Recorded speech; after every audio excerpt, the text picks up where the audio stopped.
All right, the next one I'm going to dive into chapter 7 and chapter 8 of the AIM. Basically, let's take a quick tour.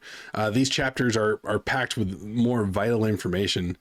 So chapter 7 has to do with safety of flight. Section 1 starts off with meteorology and like all of the information about weather that you could ever want, plus examples, is going to be located here. Weather observation programs, runway visual range, estimating intensity of rains, ice pellets. I mean, just if you ever want to do a deep dive into weather and thunderstorms, thunderstorm flying, microbursts, all of this stuff is contained in here.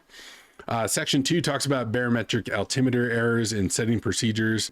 Section 3, cold temperature and altimeter error setting procedures in cold temperature airports and that type of thing. Section 4 is wake turbulence. Wake turbulence, I love talking about it or love discussing it because it is a silent killer. I worked for a company that when I came on, the company actually lost two people of their company, 4 people on the aircraft, because a King Air came in close behind like a 747 or like a C-17 or something like that in the Bagram Air Base, and it was tragic. Four people lost their lives because they came in too close, and it was a kind of clear, calm night, still night.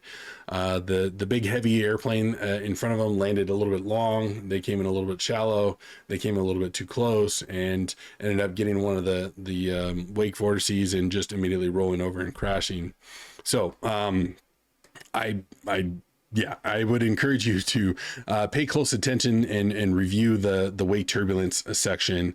And then there's specifically talking about like helicopters and our rotor downwash and how it affects. And part of this course, there's a nice video talking about like rotor downwash and giving some examples and slightly funny of like, porta potties getting knocked over and toilet paper flying, but rotor downwash can actually kill people and has actually killed people because we produce, as we're flying, we produce downwash, and larger helicopter coming in to land and a little small airplane coming in behind it just flips over and crashes and kills people. So anyways, helicopter wake turbulence, pilot responsibility, wake turbulence for that.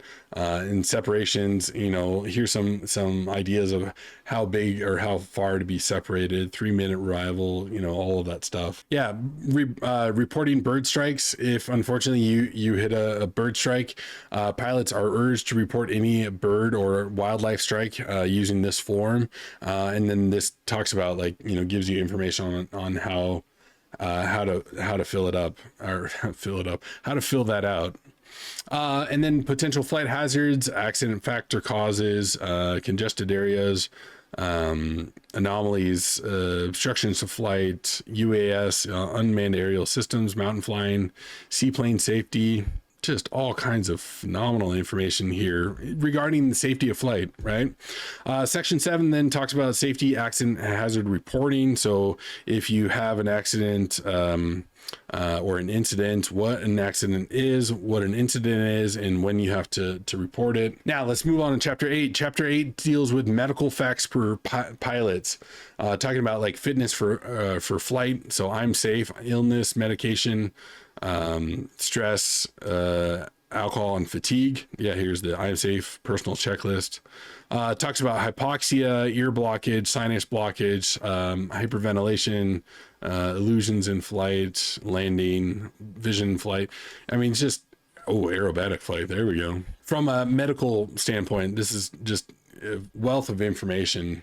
In the grand scheme of things, the AIM, like I've always been saying, is a phenomenal wealth of information. So grab your copy, grab your digital copy, and just read. Just spend a few hours, study the AIM, go through it. But we'll continue in this, and then read up on stuff that you're mildly curious about. That's the best way to learn. All I can say. So yeah, keep on reading.